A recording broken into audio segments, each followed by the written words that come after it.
Hey everyone, Evan here. It's been a few weeks, so there's lots of stuff to talk about, and we'll see where it takes us. Be sure to stick around.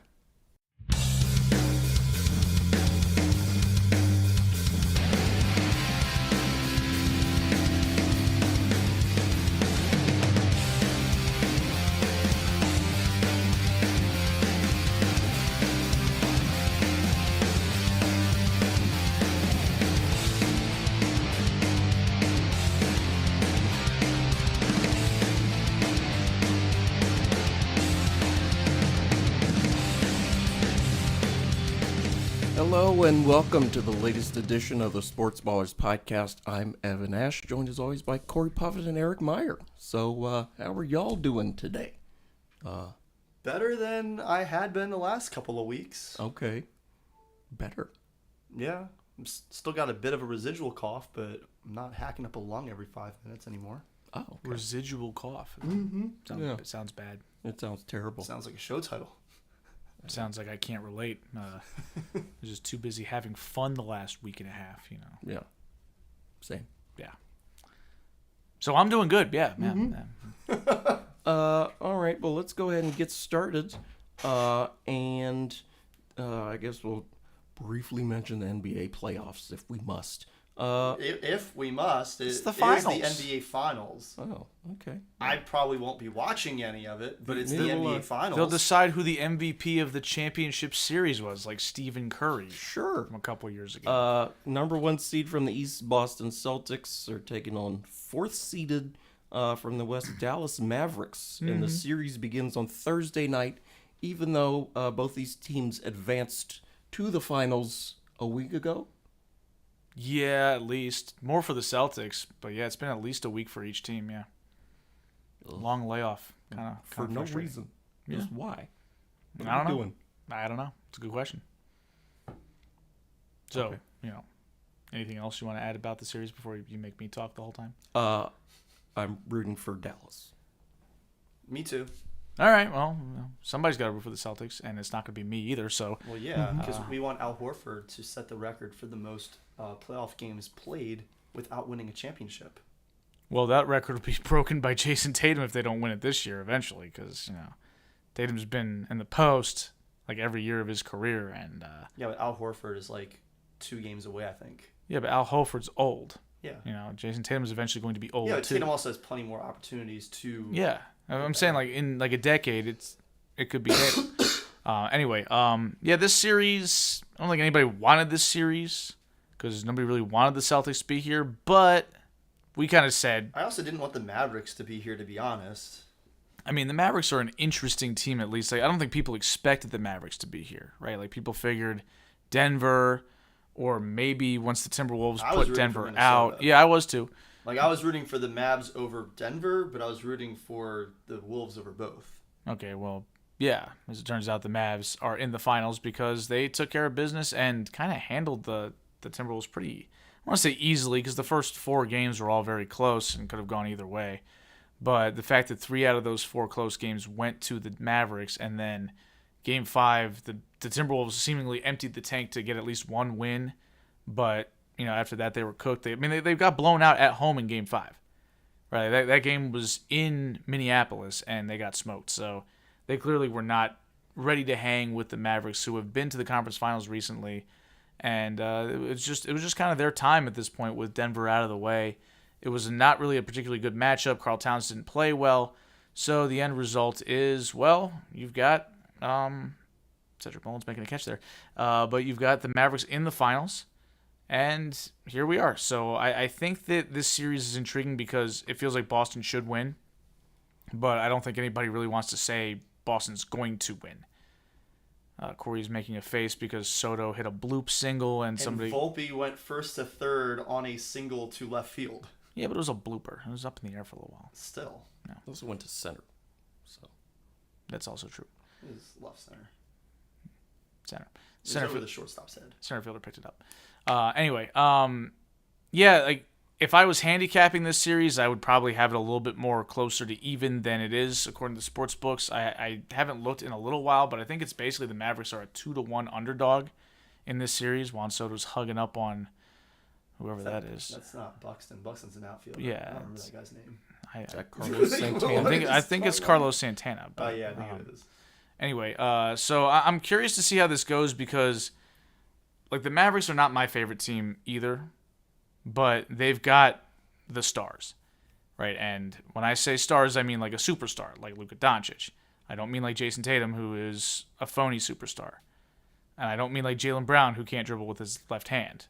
Like, the Mavericks have the two best players, or at least they have the best number one option and the best number two option in this series. So, yeah, it's just not going to be something that I trust the Celtics to do. That being said, our boy, fan favorite of the podcast, Mr. Tingus Pingus, is going to be essential in this series. I think he's ultimately the difference. He's supposedly healthy. He's going to play game one. I'm curious to see how much of a rhythm he has. He hasn't played basketball in a month. This is the playoffs. Kristaps Porzingis gets hurt a lot. He already got hurt this playoffs. If he gets hurt again, basically, if he's not out there at 100%, they're going to lose. Like, full stop. Like, not they might lose, they're going to lose. And they shouldn't lose with Kristaps Porzingis, even if he's not fully healthy or 100% or playing well, because they should be that much better than Dallas. But they blow it all the time. We've seen them every series. They find a way to lose a home game they shouldn't. So it's not going to shock me if this series is 1-1 going to Dallas. And if Luka gets hot, that crowd gets into it, Kyrie gets hot, it could quickly turn 3-1 if Tingus Pingus isn't playing well. So, I would say if I was betting on this series, I would take the Dallas money line because the odds are too good. I think Boston's still going to win, but I'd be shocked if this series doesn't go at least 6 games. And honestly, the Mavericks were big underdogs against Minnesota as well. And how'd that work out? So, but I do think the difference is the fact that Minnesota doesn't have a reliable big man that they can put on the perimeter, and so Dallas was able to sit in the paint with Derek Lively, with Daniel Gafford, my boy, former Wizard, and really protect the paint against Anthony Edwards' drives to the basket, which kind of shut down Minnesota's offense a little bit.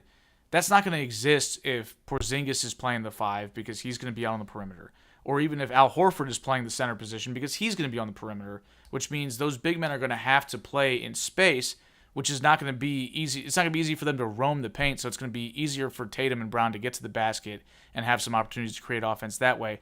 It sounds like Dallas's plan, they've sort of telegraphed this already, is to treat Porzingis like he can't shoot, which is wild because Kristaps Porzingis can shoot, but they figure that's their best option. If he's not healthy, if he's not in a rhythm. You're probably thinking that, plus you'd rather try and make somebody like him beat you, who is like, he's a good player but he's not a superstar, rather than just like allowing Jason Tatum to do whatever he wants on the perimeter and penetrating the paint. I feel like I would take my chances with Jason Tatum messing it up. I mean, I probably would too because I don't really respect Jason Tatum's game that much. But he's your son.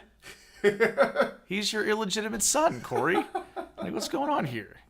Yeah, it's crazy. But anyway, I agree with what you said, though, is that I would make Tatum and Brown beat me. The problem is Dallas doesn't have good perimeter defenders, right? Like Luka and Kyrie as a defensive backcourt, not ideal.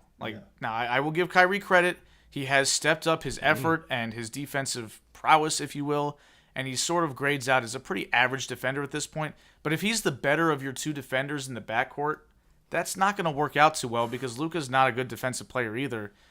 They rely on that rim protection to sort of make their defense palatable. That's why they invested so much in it. I just think Boston presents a matchup problem there if Al Horford can get going, if Kristaps Porzingis can get going. If there's anybody I would leave by themselves, it would be Al Horford because we saw last year in the conference finals he couldn't make any shots because he's old, and at this point he's playing in the NBA Finals.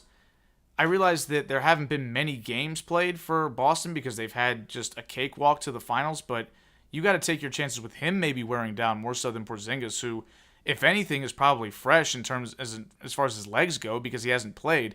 Like, maybe you take advantage of the fact that he's not healthy, but I wouldn't count on that initially. Like, if you see something from him to suggest that he's not elevating or he's not moving as well, then you target him as an opportunity on both sides of the ball. But I don't think that it's a good plan to come out game one and say, hey, we're going to leave Kristaps Porzingis, who arguably was Boston's best offensive player, at least in terms of efficiency, last year or this season. Like, I just don't think it's a good plan. But, we'll see what Dallas ultimately does game one. Game one's a feel-out game. Dallas doesn't have to win it because they can come back in game two, and we know that Boston loves to fall asleep in game twos anyway. So it's not like it's urgent for them to win game one. They'll have their chances in game two, and that's sort of where we'll see where the adjustments play out. And this is kind of a weird coaching series, too, because Joe Mazzulla hasn't really earned a whole lot of respect after replacing Ime Udoka, who was unceremoniously fired, thanks to me.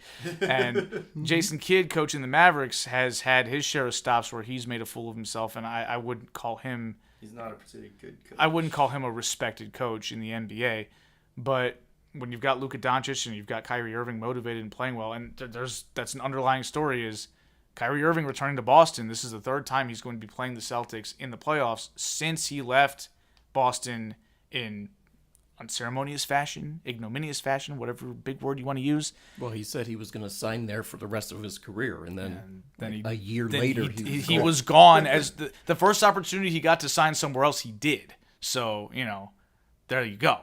He never signed an extension with them. Like, as soon as he had a chance to leave, he left. Mm-hmm. So, but people have talked about Kyrie Irving's sort of rehabbing his image. I'm like, no, he's not really rehabbing his image. He's just finally playing basketball. And just being quiet. Yeah, just not acting a fool.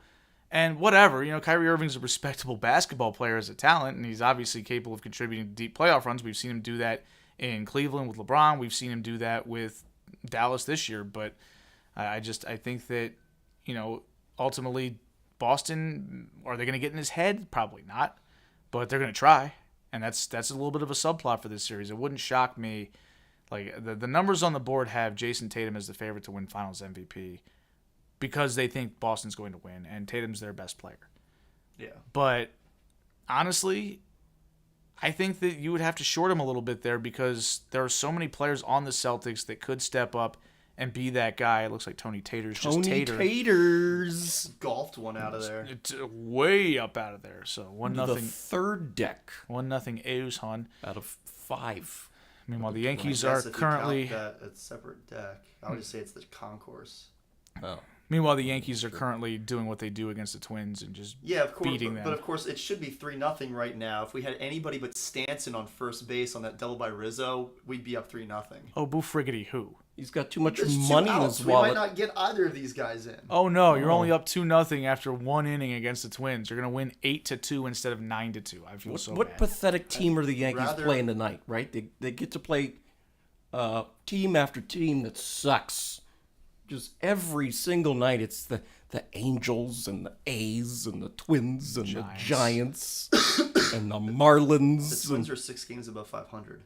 That doesn't matter. The Orioles swept them. Yeah, which means they suck. The Orioles just completely dominated the Twins, like just garbage. All right, anyway, I'm going to finish my thoughts on the NBA before we start whining about the Yankees' easy schedule. Mm-hmm. We have plenty of time for that. I if I was picking Finals MVP, I think I would just, if I had to pick one guy, I would pick a Dallas Maverick because I just think that there's so many guys for Boston, and it feels like Boston's going to need every one of their guys to play well, right? Like there's not going to be hey, Drew Holiday fell asleep in the finals and Porzingis couldn't knock down any threes, but Jason Tatum was the hero who averaged 35 a game, and that's not going to happen.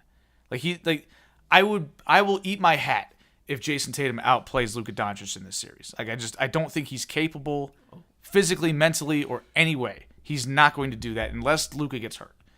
And Luka's playing hurt, but it doesn't matter. If that happens now, you have to eat a hat. We're Evan and I'm just going to go ahead and volunteer Evan for this, but we're going to split the cost on buying a Boston Celtics hat from Lids. For you to eat. And I will set up a camera for you to eat it live on this podcast on camera. My hat. Not a hat you bought for me. I had to eat one of my own hats. One that's been sweated in. That sounds even grosser. That's my point. I was going to give you an out by making it at least No, that's how confident I am that this is not going to happen. Well, I'm still going to set up a camera for you to do it on I will pick my most disgusting hat. I got plenty of them. Played a lot of baseball. Played for a lot of teams. I'm sure I could find one with sweat stains in it and stuff. I'm going to make it happen, but it's not going to come to that. I mean, at least with a Celtics hat, it'd be green. You could just pretend it's salad. It tastes as good, too. Yeah. kale salad. Yeah. So anyway, I'm rooting for the Mavericks. I think it's more intriguing when an actual really great player wins a championship because suddenly it's like, hey, now it's a conversation about is this guy the best player in the world? If the Celtics win this series, nobody's going to be saying Jason Tatum's the best player in the world. But if Luka wins this series and he's the standout player, which he very well could be, probably will be if they do, I'm not saying he's officially the best player in the world, but No, that's Ant-Man. It's like you have to give him a serious look. I mean, he's been a top 3 MVP candidate. He's been All-NBA for 5 years in a row. If he leads this team to a championship, despite the fact that they are, relatively speaking, under-talented, I mean, what else can you say about him? Like, you've got to give him that type of consideration, but that is obviously a long ways away. We'll see what happens in the next couple of weeks. I can't even name another Dallas Maverick other than Luka and Kyrie. What about my boy Daniel Gafford? I've been hyping him up since we were in Chicago. Oh. He's my boy. With the headband that was creeping back because his hairline's creeping back, and you astutely noticed that? Yes, because LeBron used to do that with a super wide headband to cover up his... that's going foul. Okay. Cover up his balding patch. Yeah, the problem is he started getting the crown balding, too, and you can't really hide that. He's like a yarmulke or something. All right, is that it on the NBA? I think that's good enough. Alrighty. On to Major League Baseball and dem O's currently leading 1-0 in Toronto right now. Just curb stomped the Blue Jays last night north of the border, 10-1 or something. Yeah, and the night before. And the night before, that was only 7-2, I think. Yeah. So this is the third game, and the last game of the series, isn't it? Yeah, this is. So the Orioles already took the series and have a lead tonight. So we'll see what happens. So Orioles are 10-2 since our last podcast. That's not quite true because they got swept by the Cardinals, which ended the notable streak of not being swept. Yeah. Skeens just gave up a home run. To Shohei, who is on Evan's bench against Eric. Okay. Shohei Brotani got dusted by Skeens last time, so he had to get that revenge. That's fine. Anyway, the Orioles did get swept in St. Louis. I thought that was before our last show. I remember showing up here being irritated about all the rain and all the not winning. I don't think we had been swept yet. Oh, okay. We were in the process of being swept. No, okay.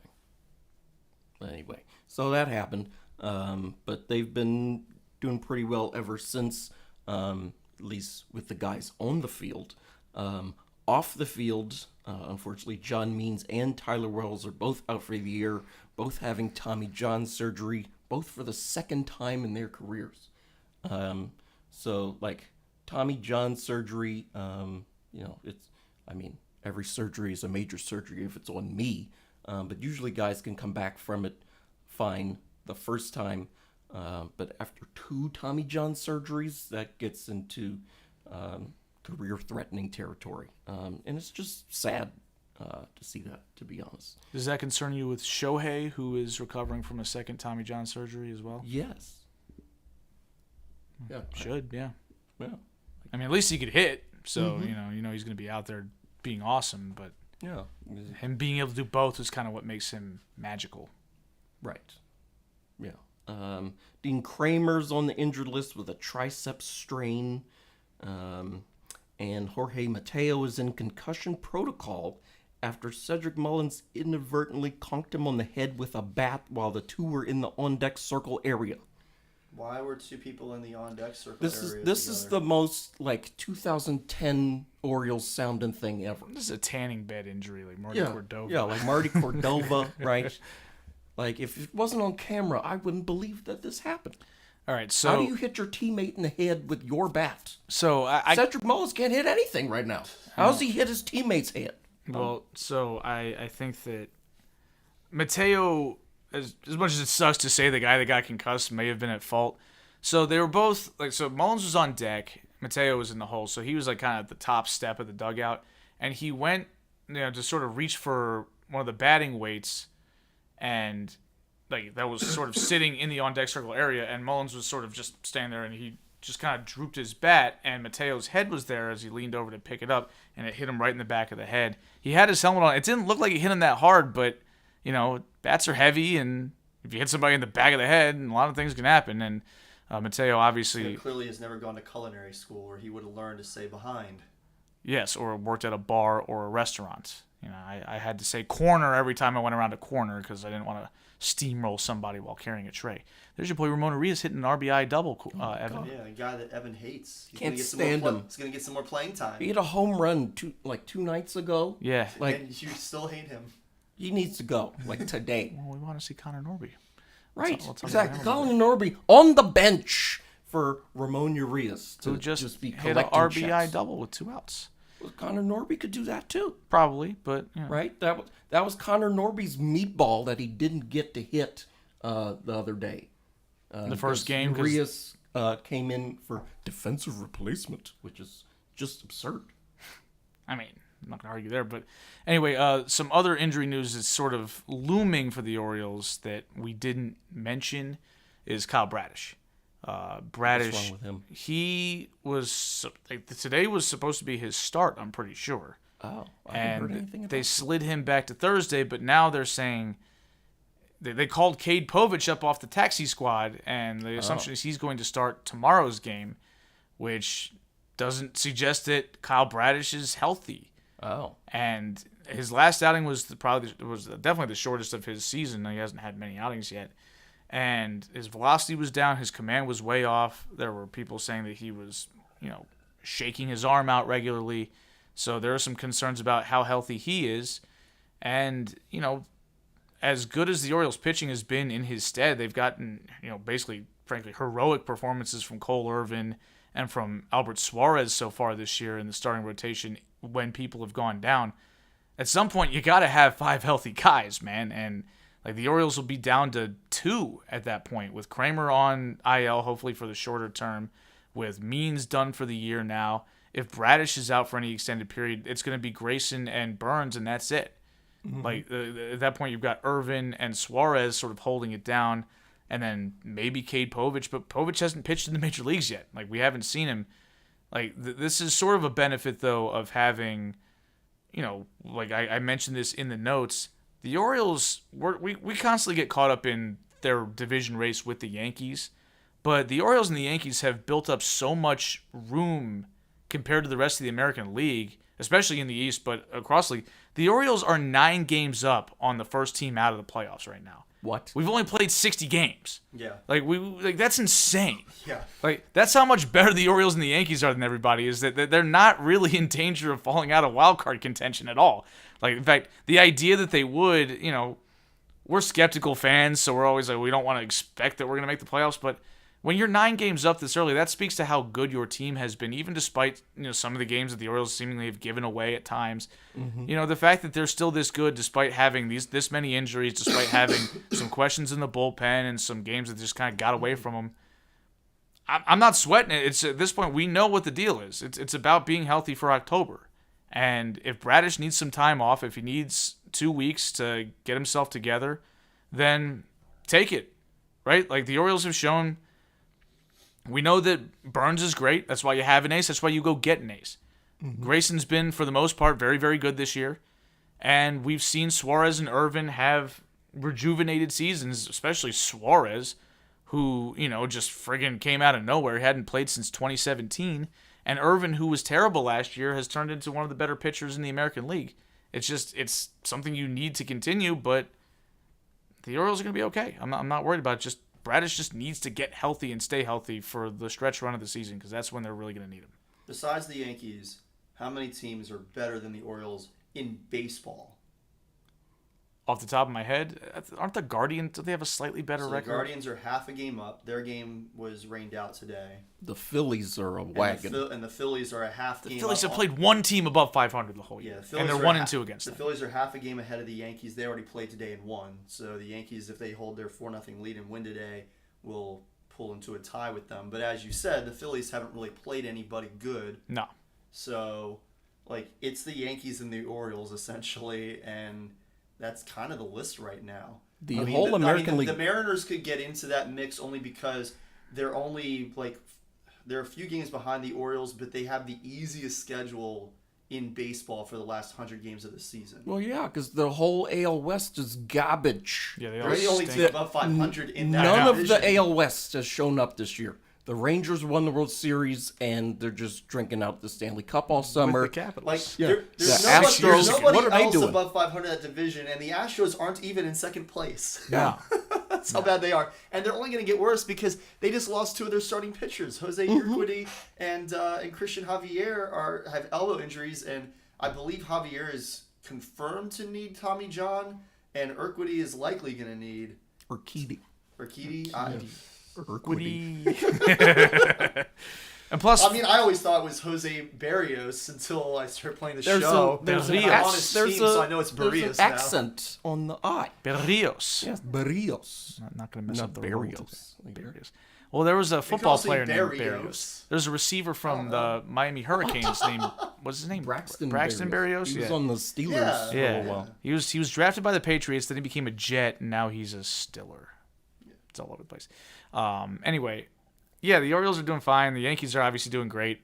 The Mariners, I'm not scared of them. The Orioles handled them pretty routinely when they played them. No, I'm not saying I'm scared of the Mariners. I'm just saying they could get up into that mix as far as like top. Yeah, the records, Yeah. yeah, but like, they don't scare me. And like, frankly, if you're a Yankees fan, the only team that's really had your number so far this year was the Orioles. Like, took 3 out of 4 against the Yankees. I mean, that figures to be, and it's gonna be a pain in the ass because, you know, I don't know who's gonna win this division. Neither do you, Corey. Because it could go either way. because the Yankees are up 2.5 games, but they're only 1 game up in the loss column. Like the Yeah. Orioles have just had this weird anomaly for the first couple months where they've had so many days off. Yeah. But And I think looking at like the last 100 games, like strength of schedule, the Yankees is slightly easier, but it was like 1,000th of a percentage point. it doesn't matter. Yeah, So and they play each they're- other they're a number very of similar, times. and Too. they play each other a lot more. Yeah. Still 9 more games. So the frustrating thing is going to be kind of like last year, where the 1 seed going up against the potential 4 seed.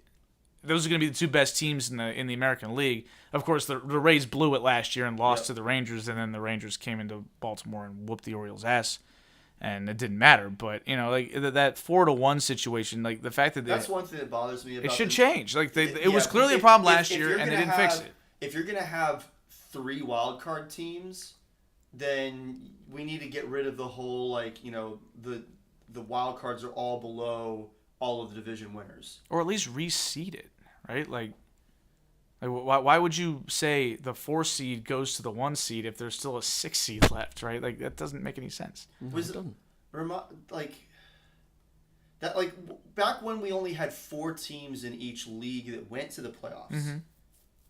The Like, wild, the wild card didn't automatically go up against the 1 seed necessarily. they did they did not if it was the team from the same division. Right. That's why the Red Sox and the The Yankees always could played still in play the same. ALCS. Yeah, they only could play in the ALCS. They were not allowed to Right, play in the divisional right. series.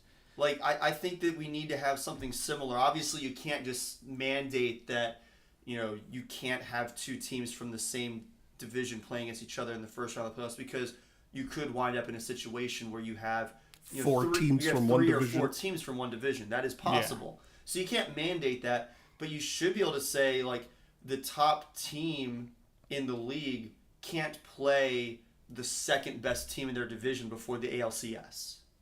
I think that that's a reasonable rule. I mean, I think they should just, only division winners are sort of guaranteed a playoff spot, but then they do the seeding like 1 to 6 based on whatever your record was. I mean, we've had football have 6 teams in each conference make the playoffs for most of the modern era, Yeah. and baseball can't figure it out.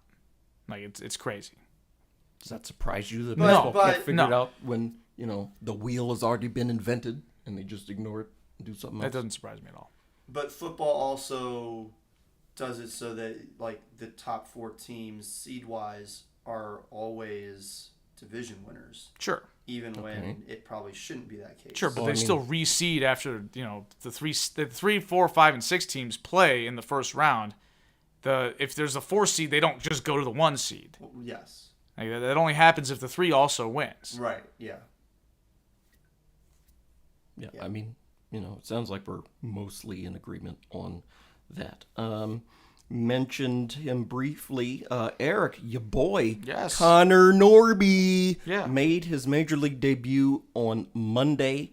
And last night he got his first career hit. It was a home run. Have you recovered yet? Recovered from my euphoria? Yes. No, never going to. That was Okay. that was incredible. For those who are unaware, Connor Norby is my favorite Orioles prospect. Has been since 2022, when Evan and I went to a Bay Sox game, and there were several, now Orioles on the field. Colton Cowser and Jordan Westberg were also in the lineup that night, and Connor Norby hit a double, and there was a throwing error that led to him advancing to third. He slid into third base, did a pop-up slide, and then, just a couple weeks prior, the Golden State Warriors had won the NBA title, and Steph Curry's night-night celebration had become a meme. And so Norby threw in a little night-night as he slid into third base. So your boy tweeted about... As he was sliding? As he was popping up. Oh, okay. It was pretty slick. It was pretty stylish, and I thought it was cool. Right. So I tweeted about it to give him some love. And I guess Connor Norby looks up his mentions. The Pirates are throwing the ball all over the place. So he liked my tweet because I didn't tag him in it. I just typed Connor Norby because I had no idea who this guy was. He's just some guy playing for the Bay Sox. But he liked my tweet, so I'm like, this is my guy. I'm rooting for him. Since Gunnar. Gunnar hit a home run in second at bat, so you can't really argue with that. But, Adley struggled. Mm-hmm. Cowser struggled. Westberg was okay, and he's picked it up. Jackson Holliday struggled mightily. Yes, and he's not currently with the Orioles. Yeah. I mean, it's kind of when Connor Norby, who is not a particularly highly ranked prospect by the Orioles standards at least, comes up and just looks like he's ready to go. Yeah, that just goes to show why he was a second round pick in 2021 and why he's become a key member of this team in the minor leagues, despite not getting all the praise that the other guys do. Well, I mean, all the praise that the other guys get, there's only so much of it to go around. Right, yeah. Right? And you can say the same thing about Jordan Westberg, too. Yeah, he didn't get that exactly. much love. When you're, there's all these stud first-round picks, and Gunnar Henderson's there, and Adley was drafted 1-1. That's a lot of minor league star power. All the eyes are going to be on those guys. And it's like, well, wait, what about me? I'm here, too. Getting just as much of a shot as the guys who were drafted super early. 2022, the minor league home run leader was a battle between Jordan Westberg and Connor Norby for the Orioles. They went back and forth. I think Norby actually ended up edging him out that year. And they were at the same level for most of the year because they both started in Double-A and then moved up to Triple-A late. So it just goes to show that there's down ballot talent all through the Orioles farm system, and the fact that Norby has gotten his shot, hopefully he gets a sustained shot for at least until he's not going to, because Urias needs to get all of his at bats, right? Urias has to play. It's in the rules. Didn't you see that? No, I just saw him have an RBI double earlier, so that happened. So maybe you need to not hate too much right now. Oh, okay. Save it for when he boots a ball or he makes another bad throw home. Oh my God! Just what was Urias doing? Right? Was he trying to balance his Gold Glove on top of his head while throwing home on Mother's Day? What was that? I don't know. It was bad. Just unbelievable. Just little league level stuff right there. Yeah. Just throwing the ball away to give up a run for free. Mm-hmm. Anyway, let's see. Is that it on the Orioles? Don't forget to vote for All-Stars. Oh yeah, All-Star voting has begun. I don't really do that anymore after 2007 or so. I haven't consistently voted for All-Stars in quite a while. It was the American League All-Star team was just really the Yankees and the Red Sox, and then a couple other guys. Yeah, back then you sprinkled. You had the whole infield was Yankees, and they had Manny Ramirez in left field. You had Ichiro out there, and then that was kind of it. That was it. You had seven. You had four Yankees, 3 Red Sox, Ichiro, and maybe Vlad Guerrero, or maybe Torrey Hunter would get some love, and that would be it. Miguel Tejada, when he was your boy. I think that ball he hit off of John Smoltz in Detroit is still going. Oh my God. So I don't really vote for All Stars. Speaking of All Stars, Austin Hayes, Your boy. our boy Hazy, hit 2 home runs on Monday, Yeah. and one was an Oppo Taco. Yes, it was. And like he pimped the home runs a little bit, right? Yeah, he pimped the first one for sure. Oh my goodness. Like I've been saying for years, if I ever hit a home run playing Major League Baseball, I'm definitely flipping the bat. Like, I feel like the first one, you're not sure it's going to leave the yard, so you're just kind of like sprinting out of the box because you're like, oh my God. And But you see it go over the fence. if it's definitely gone, the bat's gone too. It's like when Hitting the ball to left, and I'm throwing the bat into right. it reminds me of Kowser's second home run against the Red Sox, where he hit it over the bullpens. And he just kind of he like Corey. You've seen Return of the King probably several times. Yeah. And when Legolas drops the elephant, and he kind of slides down, and he kind of does like one of those little head tilts, like That still only counts as one. yeah, like I did that. That was kind of how Kowser looked at it when he crushed that home run. He was just kind of like, yeah, it was pretty badass. I was like, yeah, that's something I would try to do. Like I would. And Hazy was pimping home runs. He was a little surly in his post-game presser with Jeff Arnold and Brad Brock. Oh well, I mean, Now, not with them personally. It just seemed like he was not in the mood. Like maybe he's a little hot under the collar because he's just like, I've been sucking all terrible year. for 2 months, and you finally hit the ball a couple times. Yeah, now he's finally like, yeah, there you go. I can still play too. I'm like, well, yeah, we want you to play, buddy, because we need you to be better. Yeah. And he was better that night. He was good last night too, and he's also not playing today. Oh, okay. Well, I don't know what Brandon Hyde is doing. Your boy Stowers is in though. Yeah, that's true. Yeah, you love Stowers. I do love Stowers. Went to Stanford. He did go to Stanford. I'm sure whatever issues he's having at the major league level, he can probably figure it out. He's been to Stanford. Also, shout out to the Orioles for going on the Yak and doing the gauntlet with Big Cat and stuff like that. It was a good time. Okay. They did pretty well. Stowers killed the trivia portion. Oh, Go he went to figure. Stanford? Yes. Oh, Yeah, I figured okay. I would make mention of that. He had the best time because the other guys outdid him with the athletic feats, but then he killed the quiz in like 20 seconds. Oh, yeah. Yeah. I mean, Gunnar didn't even go to college. He did not. I mean, he didn't have to, He was hooping, though. He knocked down those jumpers pretty quickly. Oh, really? Is that whole is that an interview? What would you describe it as? Is the whole thing on the internet somewhere for Yeah, free? it's on the internet for free. It's a YouTube thing. Okay. But yeah, it's they sat and talked with them for a little bit, but the gauntlet is like it's a series of physical challenges, like a little obstacle course. But the first thing you got to do is knock down a jumper, and you got to score a soccer goal, and you got to hit a little can with a football, and then you got to hit a base or a wiffle ball, which Gunnar hilariously sucked at. That was his worst part. Oh, no. Because he was trying to toss it up with one hand, with his left hand, and hit it with his right, and not putting both hands on the bat. Mm-hmm. And he kind of took him a little while to get that going, but he knocked down the jumpers quickly. He nearly killed the goalie with his first soccer kick, and Rushman just got twisted into a pretzel on that curveball. Yeah, I mean, yeah, that's sort of thing about these Major League Baseball players is they're some of the best athletes in the world. Yeah. Right? I'm sure they didn't only play baseball. No, Gunnar was like an all-state basketball player. Oh. In Alabama, so. All right. Yeah.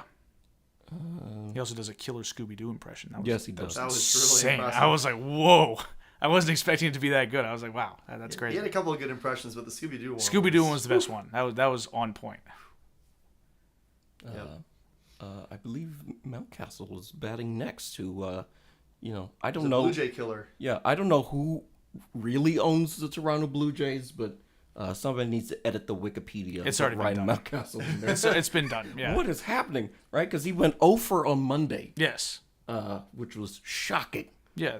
Blue Jays Twitter probably couldn't believe it. Yeah, and then Blue Jays Twitter also couldn't believe it yesterday when Mountcastle two. hits 2 home runs and drives in 5. Yep. Like, oh, okay. He's the one who missed it, that one. I think that's it on the Orioles. Corey, the Yankees. Yeah. It's Cupcake Saturday every day on the Yankees schedule.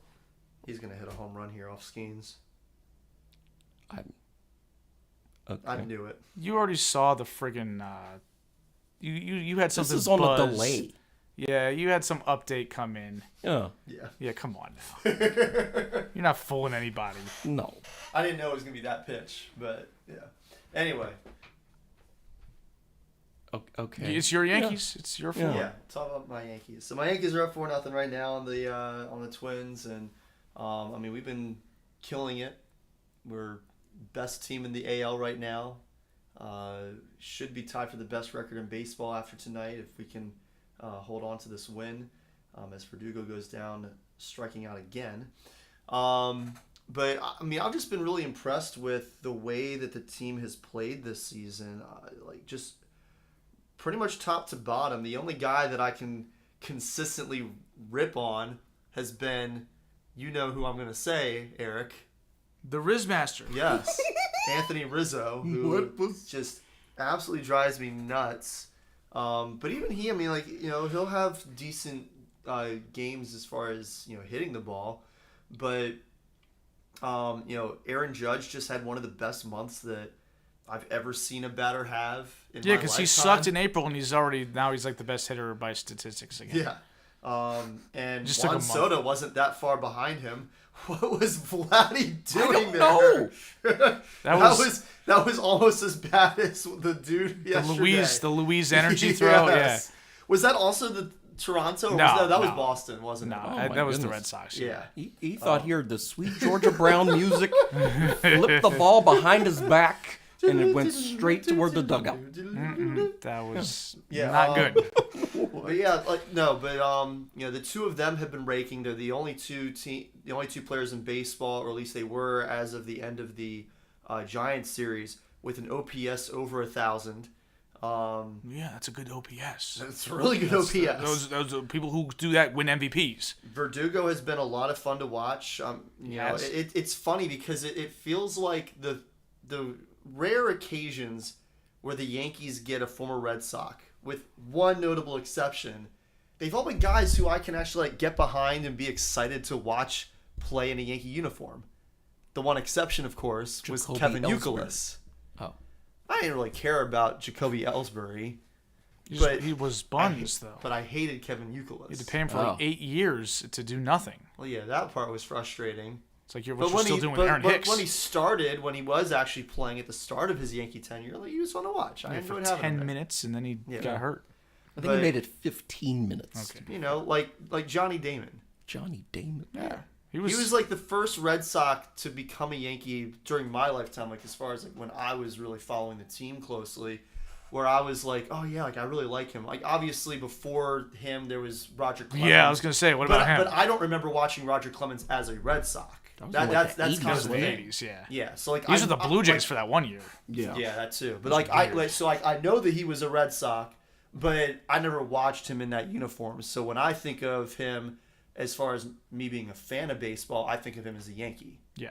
right? So He was an Astro. you know, like Mike Mussina, at least I remember watching him as an Oriole. Yeah, you know. because he was with the Orioles So in the late 90s. I don't look at him and think, oh yeah, straight up Yankee. I think, oh yeah, he was really good with both teams. He was better with the Orioles. Yeah, but he was still really, really He was good pretty with good the with the Yankees. Yankees, too. There's a reason he's in the Hall of Fame. Yeah. He also went to Stanford. Oh, I did not know that.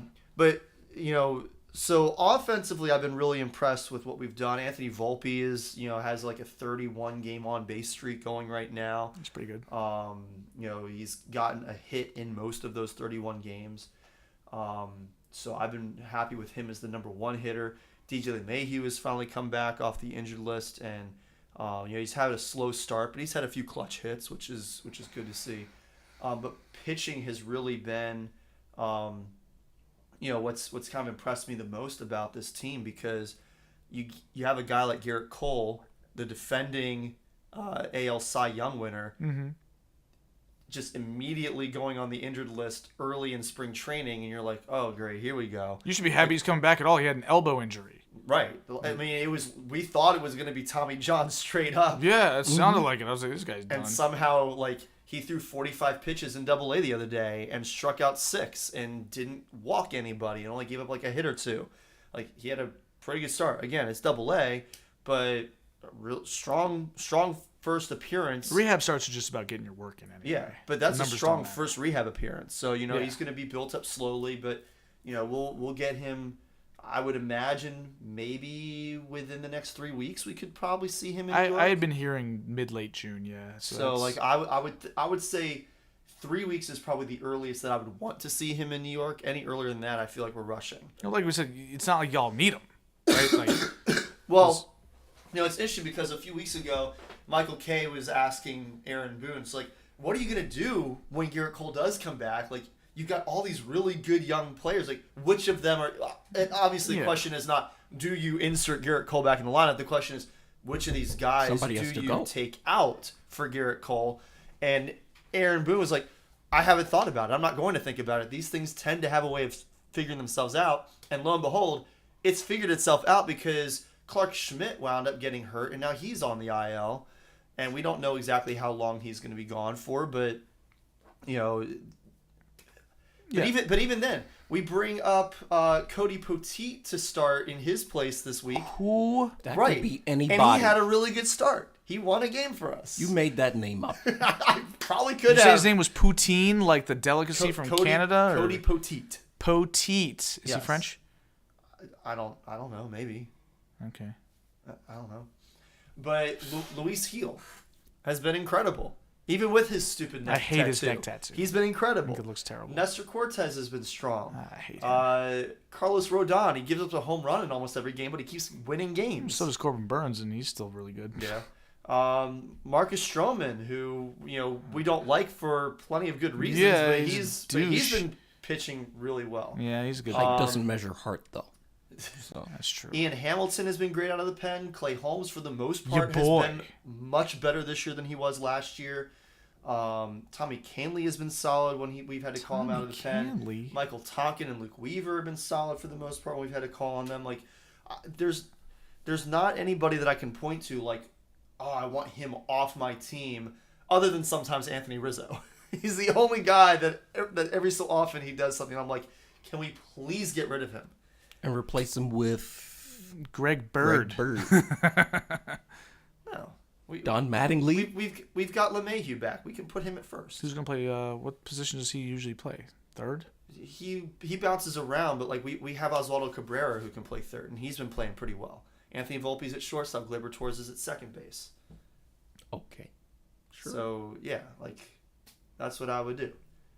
Bichette almost got a hit, but nice catch. Kyle Stowers went to Stanford. Mm-hmm. So no, I mean I just like this has been the most fun I've had watching Yankee baseball in a long time. And it's just because of the energy that they bring every day.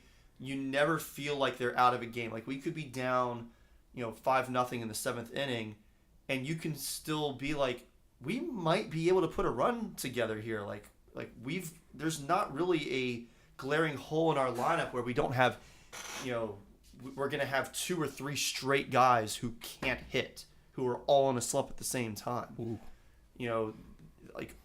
Our lineup is very formidable, and that's made it really fun to watch. Yeah, the Yankees lineup is deep. Deeper than I gave it credit for in the preseason. Well, deeper than I gave it credit for because we saw the Orioles have no problem with it when they faced them, but those other guys. Well, I also didn't know what to expect from a lot of the guys in our lineup. Neither did I. Like Oswaldo Cabrera. Aaron Judge, I expected would be good. I didn't know how good, but I knew he'd be good. Juan Soto was Juan Soto. You didn't think Aaron Judge would be like really, really good? Because he is. I wasn't sure if. Okay, when I said we don't know how good, I'm saying like he could be MVP level like he was 2 years ago, or he could be still really good, but clearly not the MVP like he was last year. Well, he was hurt last year. For some of the year, he didn't. He missed like 50 games. He still hit 37 jacks, even though he only played like 2/3 of the games. He was on pace for nearly as many home runs last year as he did in 2022. Fair enough. But really you look at guys like Giancarlo Stanton. Yeah, he's been. He's just hitting the cover off the ball. He got tired of people saying he's going to ruin his Hall of Fame resume because I was saying that. I was like, he's not going to make the Hall of Fame at this rate. He's so frustrating for the last 3 or 4 years, really. 5, 6. Yeah, maybe since 5 he or left 6. Miami. Since like 2017. He would hit some home runs every year. And then he'd get hurt. And he would get hurt. and he wasn't doing anything else. This year, he's hitting a bunch of home runs, but he's also getting plenty of singles. He's getting a few doubles mixed in there. Yeah, when he can trot into second base. He's not striking out at the same rate that he has been for the past few seasons. Yeah, he's been really good. He's been really strong. Having Anthony Volpe. He started the year as our 9-hole hitter, and we pretty quickly bumped him up to the number 1 spot because he's been hitting for average. He gets on base. He's been great. Mm-hmm. Oswaldo Cabrera, he's cooled off since the first 2.5 weeks of the season, but he's still hitting the ball decently. Gleyber Torres has been very streaky. He'll hit a home run every so often, and other than that, he's been kind of cool to start the year. But he's like that one hole that I'm like, you just never know. He could hit a home run here, but he could also easily strike out the next 3 times he comes to bat. Mm-hmm. It just having Alex Verdugo come over, he's been strong. Why are you rolling your eyes at Alex Verdugo? Because Alex Verdugo is the centerpiece of the dumbest trade of the 21st century in baseball. He was the guy that the Red Sox wanted for Mookie Betts. Oh. And then he's not even on their team anymore. He's playing for their arch rival, and he's playing well for them. The Red Sox also got back a guy named Financial Flexibility. That was their main objective. Cash considerations wasn't available. Yeah. The other thing I'll say about Verdugo is that he's been really good as a fielder in left field for us this year. Yeah, Verdugo's a solid player. He's been strong. And then we haven't even seen Jason Dominguez yet. He's on a rehab assignment right now. I was gonna say, isn't that 2 S's? Is it Jason? No, I think it's it's Jason, probably pronounced but Jason, but it is 2 it's phonetically Yes. Jason, which bothers me. That bothers me too. Which is fair, because why are you spelling your names Wrong. you didn't do it right. Try again. It's like adding an E to Corey. It's just stupid. No, but It's at least that still sounds like Corey. 2 S's sounds like Jason, and his name's Jason. What are we doing here? But we expect that he could be back at some point soon, which is going to beg a question of what do we do? Are we going to bump? Is Verdugo going to come off the bench? How are we going to handle that? Because we're Platoons? not we're not taking Judge or Soto out. You can't bench Stanton at this point because Stanton has actually been hitting the ball really well this year. So it's going to be very interesting to see how he handled that situation. But yeah, just the pitching has been strong. The hitting has been strong, both of them more so than I expected coming into the season. And that's taken a team that I was kind of I'm going to put them in my playoffs, but probably as my 5 or 6 seed into they can very easily be the 1 seed. And if they're not the 1 seed, they are going to be the 4 seed. Yeah.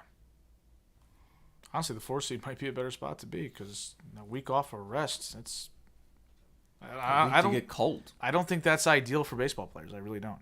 Yeah. I think that additional time off that comes with the new format, I think it's gotten the rest versus rust conversation has always existed in every sport, but in baseball, you just say, "Hey, you've been just running out there for you've had 18 days off over the last 6 months, and suddenly you get 7 in a row." As a hitter, you can get in the cage and you can do a lot of the things you that you work. need to do. Pitchers, there's not really a substitute for facing live batters. There's not a substitute for facing live pitching either. You can get in the cage and have some dude behind an L screen throwing at you. It's not the same. Yeah. I feel like the playoff format should be more punitive to teams that don't win their division, like the wild card games were. Yeah, the single game. Yeah, you had all summer and it comes down to 1 game. You should have done better than the previous 162. But now with this wild card format, best 2 out of 3. There's a day off on Monday. I still prefer the 2 out of 3 just because baseball really is don't. meant to be played as a series. Yeah, baseball's a series game. But you had a series of 162 games, right? Uh-huh. Or we've said this multiple times on this podcast. Yeah. The 4-team playoff from each league was perfect, and they wanted more money. So there you go. Oh, well, yeah. Yeah, they're not going back to So the they wild card ruined games, it. so they wanted more money. Exactly. Yeah, they stepped on the package so they could sell a little more. That's what they did. That's what the NFL's doing, and it's not going to work. That's what the NBA's been doing for 10,000 years at this point. 82 games and Yeah. and 7 And 82 playoff teams. Yeah, everybody makes the playoffs, and they expanded the first round to 7 games back in like the early 2000s. Yeah. Just squeezing a little more money out of it. So what I think they should do if they're going to keep this 2 out of 3, the game 1 of the wild card series needs to be on Monday, Yeah, it needs to start right away. and game 2 needs to be on Tuesday, and game 3, if necessary, should also be on Tuesday. Double header, Yeah. like, And then like a tournament style, like in high school. Yeah. I like it. Yeah, and then the division series, game 1 is on Wednesday. Yeah, Right? Like, you just keep it rolling. And that puts whoever goes to the wild card series at a disadvantage because they just played 3 games in 2 days, potentially. yeah. Meanwhile, the other team's just been sitting around and You don't get to looking reset around. your rotation either, Yeah. right? Like, No, the it's guys kind are of- tired. You got to travel. Right? Like, I'm just thinking about like when the Orioles played the Rangers. Jordan Montgomery was the ace of that staff. He pitched game 1 in that series. I don't remember, but it was early enough where it didn't really make a difference.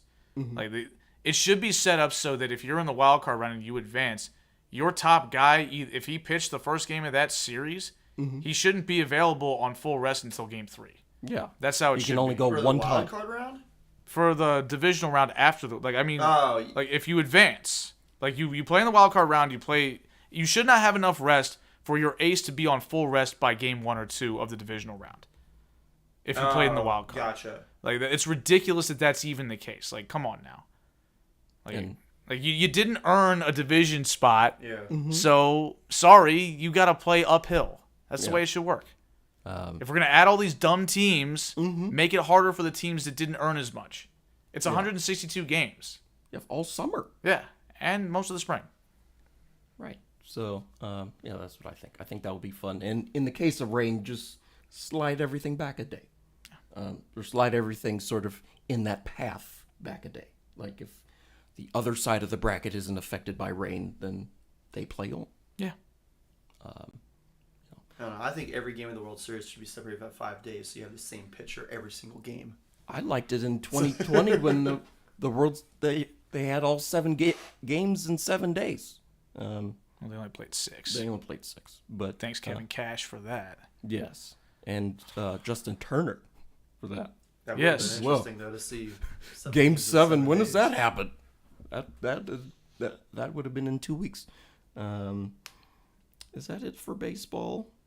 I mean, we can probably talk a little bit just around the league because Oh, we're now yeah. 2 months into the season. Okay. Talk about the fact that the Astros still absolutely suck. Yeah, they Yes, haven't the climbed first out of their syllable hole. of their nickname is especially relevant. Multi-syllabic yet, Yeah. or are we just sticking with? Singular syllable for right now. Okay, But 28 and 35, not very good. not very good. They've also played a lot of games then, man, because like the Orioles have only played 59. They played 63. I guess that's again the Orioles are kind of the anomaly there, though. Yeah, 'cause- but I mean, still, like, Yeah. The Dodgers have climbed out of the hole that they kind of were in early in the season. yeah. They've the been- NL sucks. The The NL NL is really bad. does suck. And Ronald Acuna got injured since we last Oh yeah, that did a did show. happen. That's too bad. So unfortunately he's got an ACL injury, and It's the second time he's torn his ACL. Was it the same one, or was it? I don't know. I didn't pay attention enough. I There don't is- know. But I mean, still, the Braves are now 8 games back of the Phillies. The Phillies Yeah. who just aren't allowed to play good teams apparently. No. They I played will the say Braves, this. and that was it. And they lost that series. There are 2 teams in baseball. Oh, he botches it. There are 2 teams in baseball who are 5th in their division, but within 5 games of 500. Probably the Rays or Blue Jays. Blue Jays are one of them. The Reds, maybe? Are they? Reds are not last place. Oh, And the Reds did kind of tail off, but I don't think they're. I've got the standings open now. The Pirates. Yeah, Pirates it are half had a to game be an behind the NL Reds. Central team. Yeah. The Pirates started off hot and then stuck. Yeah. Like what happened? Like how are the Central divisions like the most balanced divisions other than the AL East? Why Right is now? Ryan O'Hearn in the outfield? That's where he plays. No, it should not be where he plays. He's DH first baseman. Yeah. They've been using him in the outfield to sneak him in the lineup Yeah, occasionally. that was a catchable ball that fell Steven in. starts him in the outfield in his lineup. Well, I mean, he's outfield eligible in fantasy, but that doesn't matter. Yeah, he's an infielder playing the outfield. Yeah. And he's not. He's a first baseman type. Like he's not a good outfielder. And of course, Justin Turner's batting .217, gets a nonsense hit out of it. Where's Hazy? On the bench. Well, he's playing. Oh. Yeah, Pittsburgh got another run. Yeah. Why is Hazy? All right. Hazy on the What, bench? He has a what, bench. what, bench. are we, what are we trying to talk about here? Oh, the around the league, the standings. I mean, the Braves are still well up on the in Yeah, the they're wild 9 games card. above 500. And 5 ahead of St. Louis. I mean, Chicago. but can the Braves actually make much noise in the playoffs? They lost their best player. Well, They won the World Series without Ronald Acuna a few years ago. When he got hurt before, That's they won true. the championship. Yeah. So, you know, there's The Braves are loaded still. Like yeah, they still have a great team. They just have less great of a team. yeah. Charlie Morton can't pitch anymore. He's like not. 40. So he's on their staff. Yeah. He's in their rotation. I wrote down in my phone, Charlie Morton is old as a reason to be concerned about the Braves. It's like, this guy's in the rotation. He's 40. Same thing with Verlander with the Astros. Yeah. Yeah.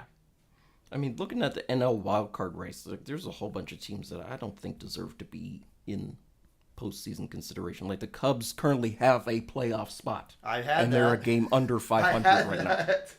This is why just 6 teams is ridiculous. Yeah. So, do y'all think the Cardinals, Giants, Diamondbacks, Reds, Pirates, Nationals, Mets, are they worthy of playoff consideration? No. I don't think so. These teams are all booty. I think the Yeah. Giants maybe they have some interesting bats in their lineup. They do? They have a few. Who are they? What do they got? I don't remember their names. Don't say Buster Posey. He retired a couple of years ago. And it's not Joey Bart either. Joey unfortunately. Bart. Yeah. I don't Like remember. the public transportation or whatever. Yeah. Bart. Mm-hmm. Oh my God. There were a few guys who, like, over the weekend when the Yankees were playing them, like, they were just kind of trouble. They were difficult to Yaz. handle. Is Yaz still there? Yeah, Yastrzemski is with them, but like Tyro Estrada has been solid. Okay. Helio Ramos, Again, these don't sound like Wilmer real people. Flores, That was a strike blue. Matt Chapman. Yeah, Matt Chapman. I'll give you Matt Chapman. Yeah, I mean, like, I don't know. They've been interesting. So Oh, okay.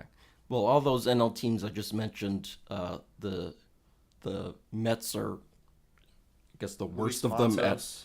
All right, Luis Matos Jr. Yeah, I remember him Yeah. as his dad as an Oriole. He wasn't They very got good. Patrick Bailey too. Who? He's their catcher now. I don't know. I don't know who that is. But the Mets are 3.5 back of the wild card right now. The Mets, The Mets. who have been comically bad this year. Yes, and the Mets, who are also in 13th place in the National League. Oh my God, this is a mess. Yes. But the American League is, I guess, a little more, I don't know, competitive. At or least at the top. At competent. least amongst like the playoff. Yeah, the teams that are in The- a position to go to the post. Yeah. Yeah, like, you know, the teams that are kind of in the mix: Boston, Tampa Bay, Texas. I guess Toronto. The Tigers are ahead of the Texas, Yeah. and they're fourth in their division. You almost called them the Texans, didn't you? I did. Yeah, I noticed The that. Texas Texans. Yeah, that'd be something. It would. They should do that. That They should be should. their name. Yeah. Yeah. It should I- be the Baltimore Baltimoreans and the New York New Yorkers. Boston Bostonians. That'd be stupid. okay. I don't Or like the that. Philadelphia Phillies. Oh. Yeah. Whoops. So yeah, that's what we got. Anything else? The White Sox got mopped. So the White Sox are so bad. They're currently on an L12. right now. L12, I love Right? it. Like They are 6 games behind the second worst team in baseball. The Orioles were coming off of their sweep at the hands of the Cardinals, and they went to Chicago, did not play particularly well in that 4-game No. series, and they won every game. all the games. Like, the didn't Orioles even did not play a watch. complete game in any of them, and they won all 4. It just didn't matter. Like, the White Sox are so bad. Grayson Rodriguez walked like 5 guys, and he only gave up 2 runs because nobody could do anything with runners in scoring position on that team. They were Martin hopeless. Maldonado has his batting average is under the legal limit right now. Like I said, bat sober or get pulled over. You know, Yeah. like that's him. Most teams have played between 60 and 62 games at this point.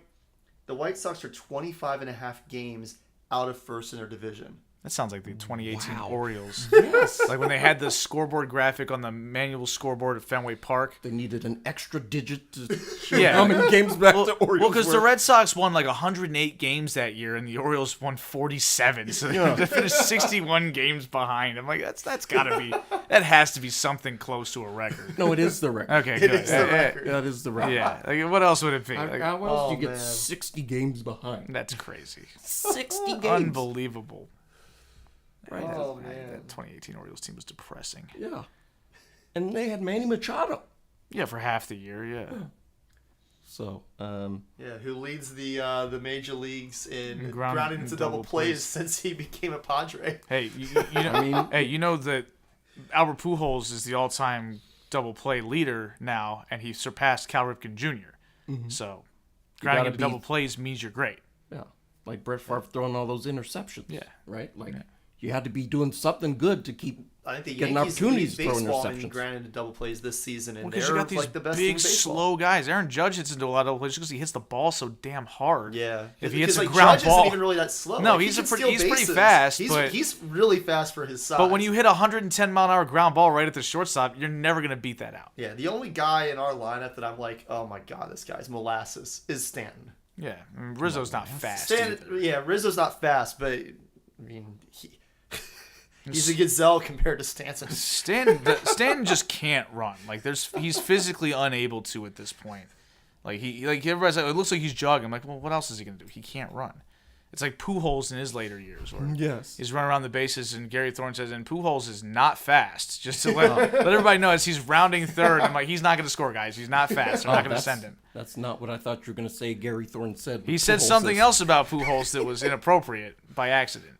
So on TV. on television. Yeah. I have a guess. I'll ask you guys after the show. Oh, you don't know what it? You don't know? I have a guess, but I don't know for sure. Yeah. Oh, okay.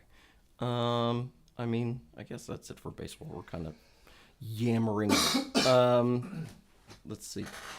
Corey, you have in here Juan Soto breaks a Mickey Mantle record. Is that from That 3 was weeks ago? before. Yeah. Okay. So I thought there was a whole bunch of WNBA stuff in here. I mean, we Is- don't is have that we still. don't- a lot of that is like from the last from time, previous, but yeah. I mean, we can talk a little Please bit about talk about it because Caitlin I Clark. definitely Yeah. don't need to talk about something else that I haven't read yet. So, go ahead. Oh yeah. Yeah, Well, so I mean, we can talk a little bit about Caitlin Clark and the drama from late last week with her and Kennedy Carter, who I was watching the game, but when I saw her name after the game, I was like, "That's Kennedy." 'Cause it's I still thought like it was. Kennedy. I thought it was Kennedy too. But in any case, Kennedy Carter, who let's just say has had a troubled career in the WNBA, yelled, you can read her lips in the replay, yelled at Caitlin Clark, calling her the B word before hip checking her to the ground With her back turned. with her back turned during their game on, I think it was Saturday. I don't remember. I think it was Saturday. But in any case, the foul got upgraded to a flagrant foul or As whatever it after should the have. fact, as it should have. It was completely intentional, completely, I think, uncalled for. I mean, you never really know. Caitlin Clark says a lot of stuff. Yeah, she talks a lot she of talks trash. smack. Yeah, She can she's get no under angel. people's- Yeah. under people's skin. I still don't think that it warrants that by any It's stretch. just not a way to handle that.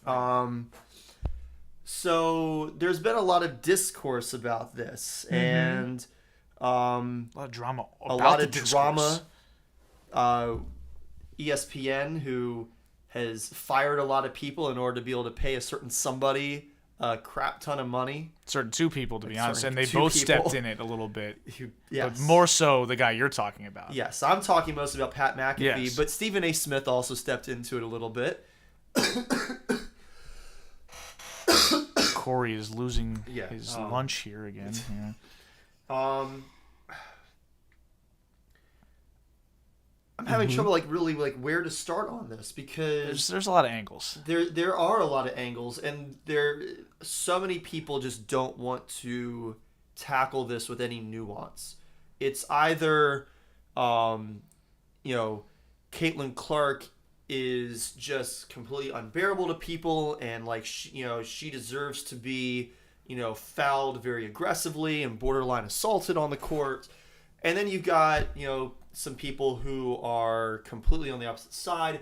Don't bite the hand, the feet that feeds you. Like, she's the only reason that the WNBA is getting popular, which there's a level of fairness to that. She's a big reason for why the WNBA is becoming this popular right now. There's a lot more eyes on it, and a big part of that is her. But she's not the only good player. She's not the only reason that people are continuing to watch, because quite frankly, if people were only tuning in to start because of Caitlin Clark, they would not still be watching the WNBA right now. Caitlin Clark has not been like the Caitlin Clark we saw in college to this point. No, she's in not fact, great. Two nights ago, she made one shot in a 3 game. points, yeah. That was it. She's been better than that in most of her games, but she's also missed a lot of shots. Mm-hmm. She is not shooting for a particularly high percentage. She's turning the ball over in a way that we did not see as much in college for the most part, where she was an incredibly accurate passer.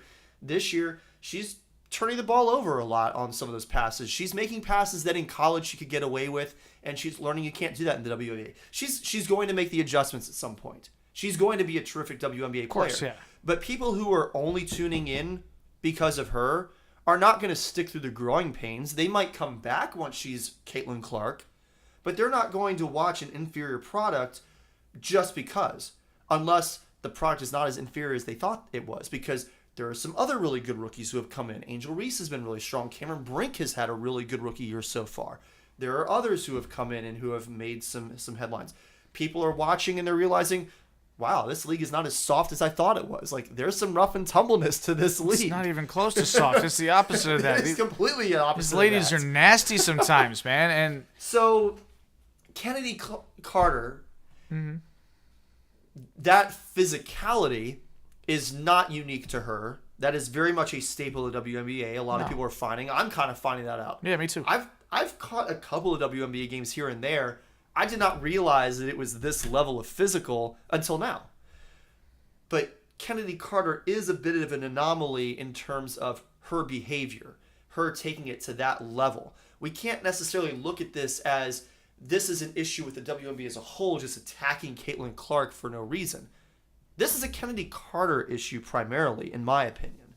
I mean, I don't know if that's completely the case, just because there's a little bit of fresh, rookie hazing, I'm sure. Yeah, of course. As there is in a lot of sports. Sure, but it's also like the fact that Kennedy Carter did that, and not a single one of Caitlin Clark's teammates did anything to respond.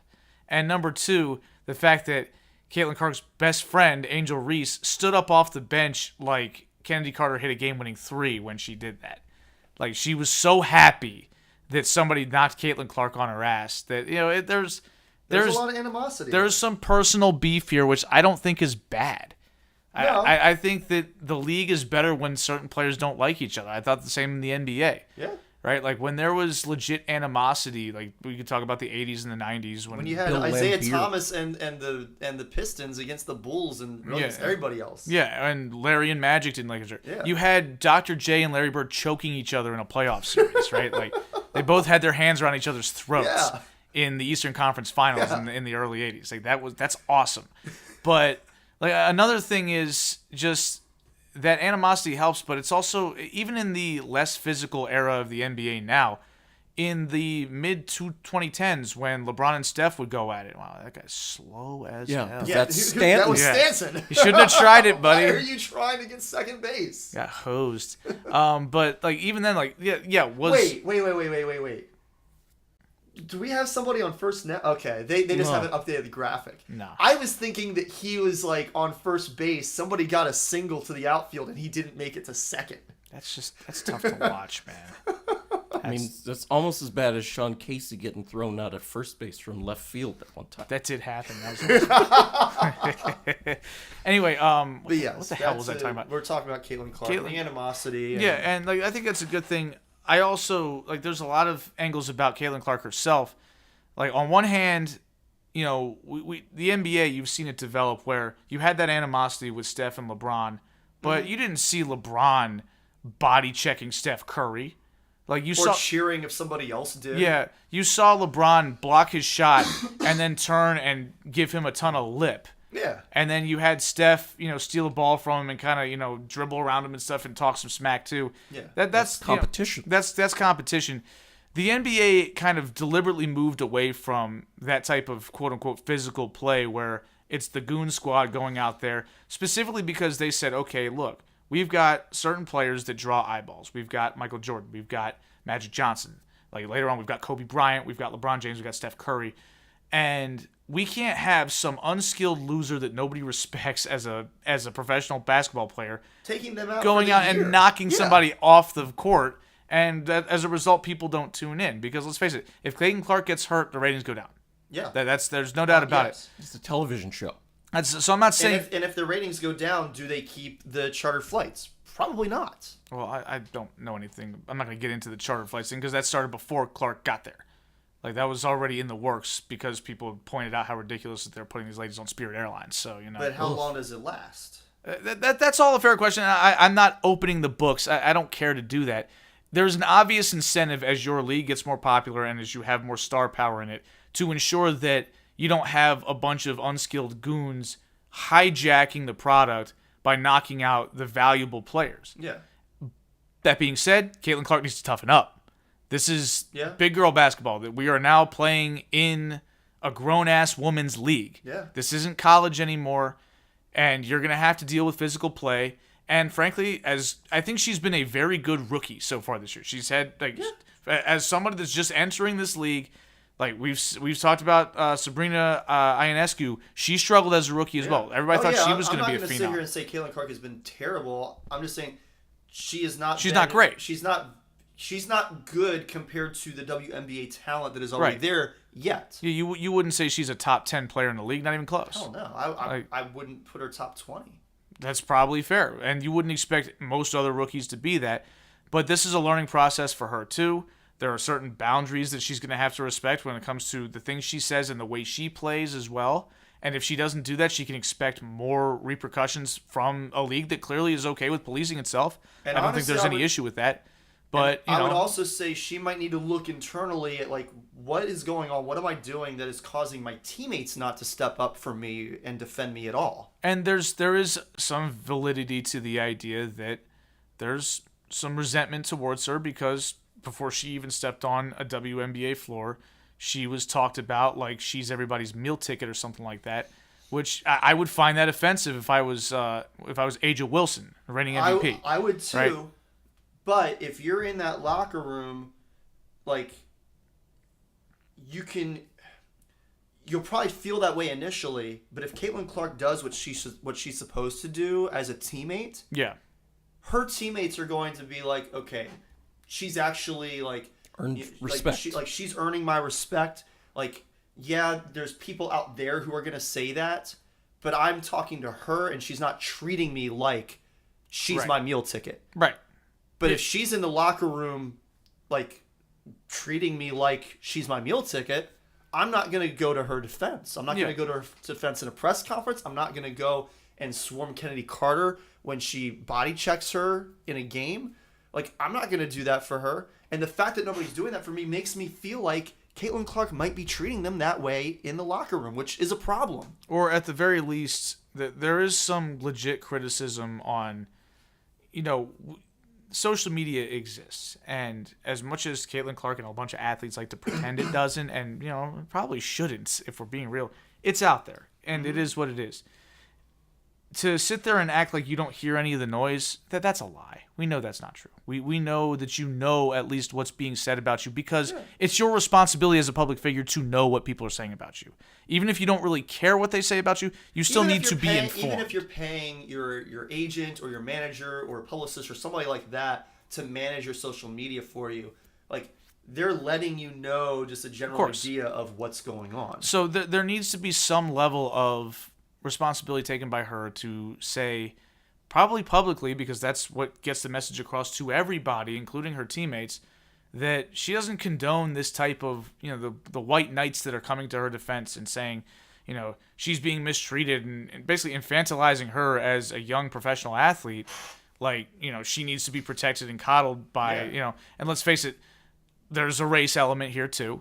The fact that she's, a white athlete in a predominantly black sport and is being given this crown as the golden goose, if you will, that's probably going to lead to resentment from other players, and that's going to result in some of the wrong people coming to your defense for the wrong reasons. Mm-hmm. We know how that works. It's 100% causing some of the wrong people to come to her defense we know for the wrong that. Reasons. We notice. Like that was to some more of it. Like, we notice and we notice. Yeah, so it's obvious that's the case. It would be nice if Clark at some point acknowledged this reality and said that this is, I'm just, like, even if she just comes out and says, I'm just trying to be the best pro and best teammate I can be, something cliche as hell, and, I don't want to be seen as some savior of this league or some ridiculous thing like that because I haven't earned anything yet. Let me go earn something in this league as a respected player, and, we'll go from there. That's a simple statement to make, but I think it covers her bases, and we talked about this a little bit. Like Wilbon and Kornheiser they actually had a very nuanced take about this, and I appreciated it. The fact that Clark, I got a chance to watch the whole thing. I saw the start of it. Like Clark is being talked about almost the same way that when Larry and Magic came into the NBA, but the difference is that Larry Bird was the best player in the league pretty much as soon as he laced him up. Magic Johnson was one of the best players in the league as soon as he showed up. Caitlin Clark hasn't earned that level of greatness yet. And when she does, she'll earn that respect. When she does it in that league, in that format, she will earn respect by virtue of just being great. That's how it works. That's how it's worked with football players too. It worked with Tom Brady. There are a lot of people that didn't like him, but it was like, well, eventually you're just like, damn, dude, this guy's really good. That's just ultimately what's going to win out. But if you're seen as, hey, everybody worships you and you're the best player and blah, blah, blah, and you're not, that's just like, that's going to lead to more resentment. That's going to lead to more people saying, I want to knock you around and put you in your place because you're not that dude, or in this case, that lady yet. You're just not there yet. Yeah. And until she gets there, she's either going to have to eat it or she's going to have to get better. And I think one of those things is going to happen. I think she's going to get better.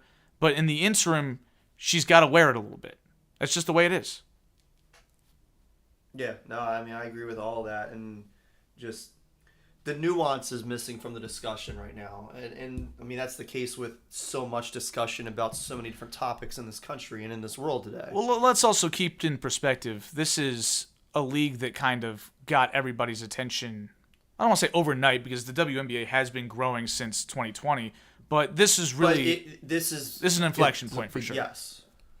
So as a result, people just aren't ready to talk about this in any fashion because they don't know the league. Right, and that's where Stephen A. kind of put his foot in his mouth a little bit this week as well, because he's making a lot of comments about the league, and he got so overly defensive when he was kind of put in his place, and it was just like, Stephen A., like, you're not ready to talk about this yet. You haven't watched enough of the WNBA to understand all the context behind what's going on right now. Like, there's a history to this league that exists, and you can't ignore that history and just talk about what's happening right now without any thought about what's come before and the players that have come before and all that. Like, this is not an attack on your character. This is not, oh, you haven't done anything for women's sports, you don't care about women's sports.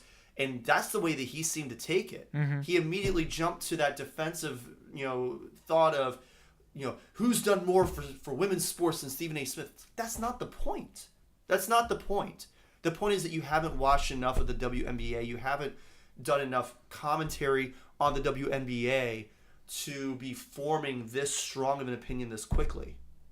Yeah, and of course the fact is that right behind First Take, which is just a notorious hot take show, that's why it is. I mean, you had Shannon Sharp on there as one of the panelists discussing the W. No. With Stephen A. Smith, and of course Monica McNutt was the one that cooked Stephen A. and it was great. Yeah. And and Stephen A. got offended and started chirping on his podcast or show or whatever he does. That's not. Wait, First he Take. started talking on his own show afterwards about that? Specifically Stephen A. about does a Monica radio McNutt. show, too. Jeez. He doesn't have a radio show anymore. Oh. He's been off the radio for a few years. Oh, But okay. he basically started, and he didn't really talk about the content of what Monica said about him. He kind of started going in about how, he provided opportunities for these people, like almost like you should be grateful for me or something like that.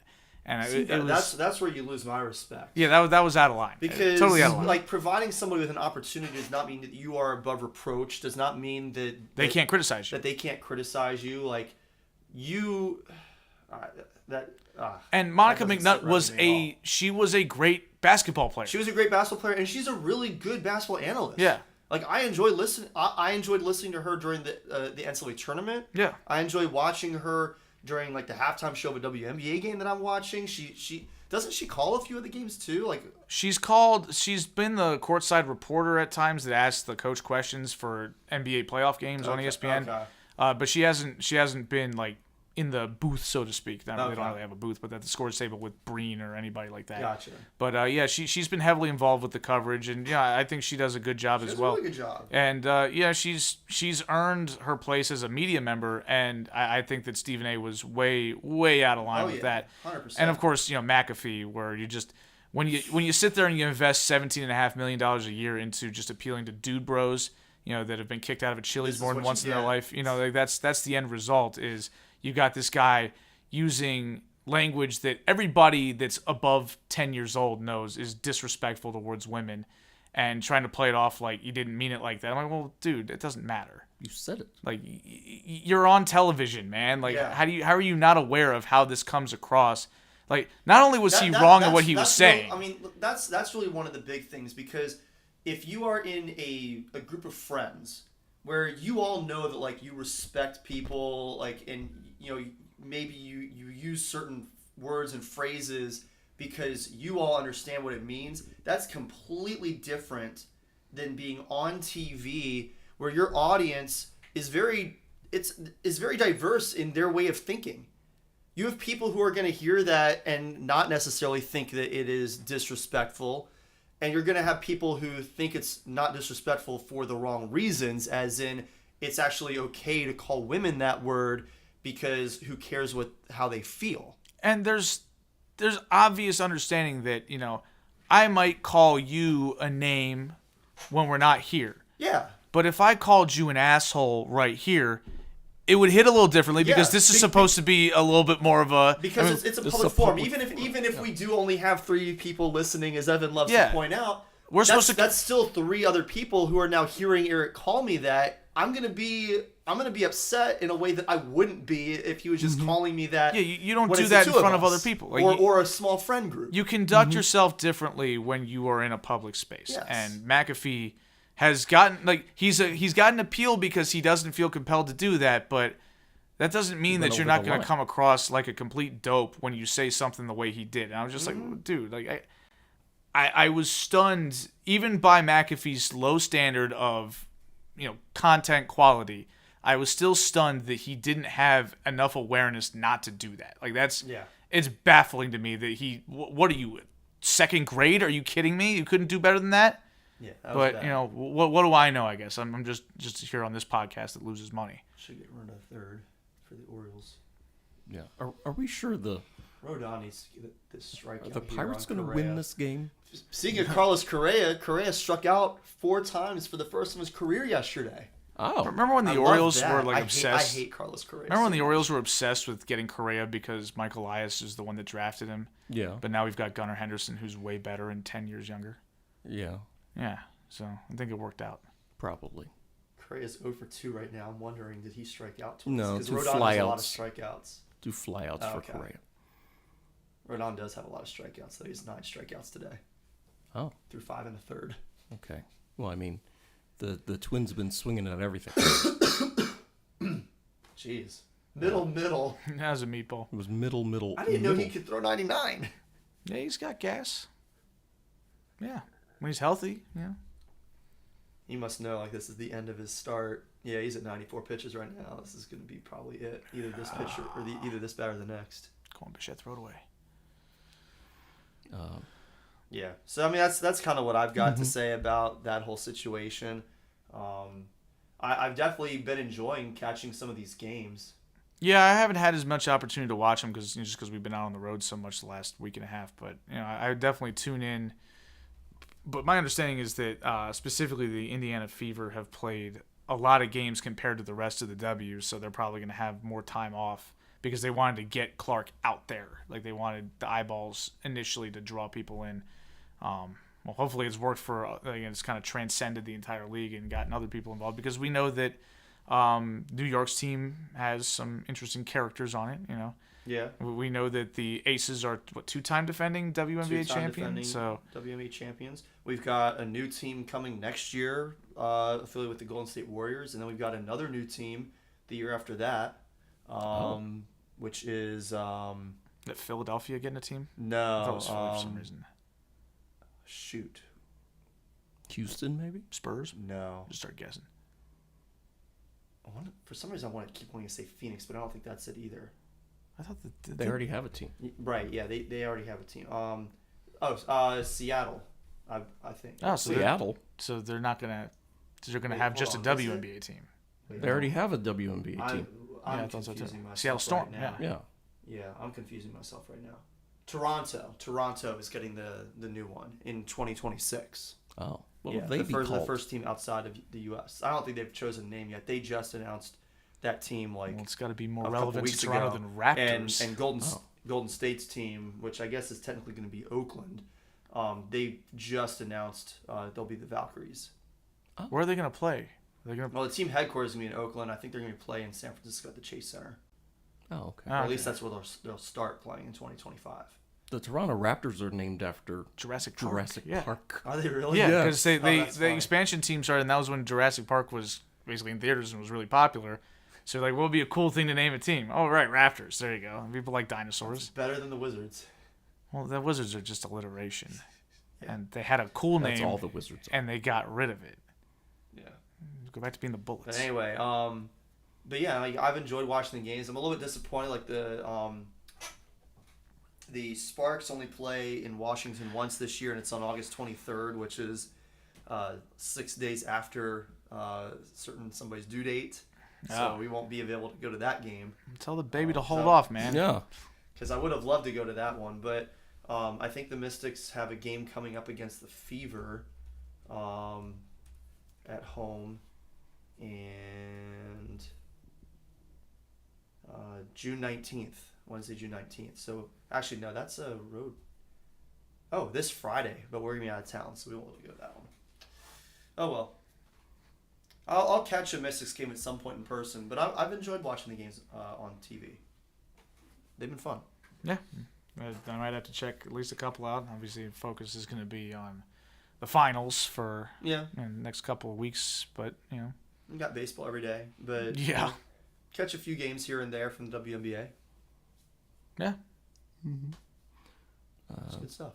Yeah. So, I guess to close out, if my phone, the internet doesn't work in here, but there's an article on ESPN a few weeks ago now about a high school baseball team in Fort Myers, Florida. And upon reading this article, I learned that Fort Myers and Lee County in the southern western coast of Florida is sort of a little haven for some old school racism in the state of Florida. So apparently what happened was a couple of years ago now, one of the coaches on the high school baseball team used the N-word in a text message in like a group chat sort of setting for the whole team. And then quickly deleted it, like, oops. And then a couple days later, he was fired.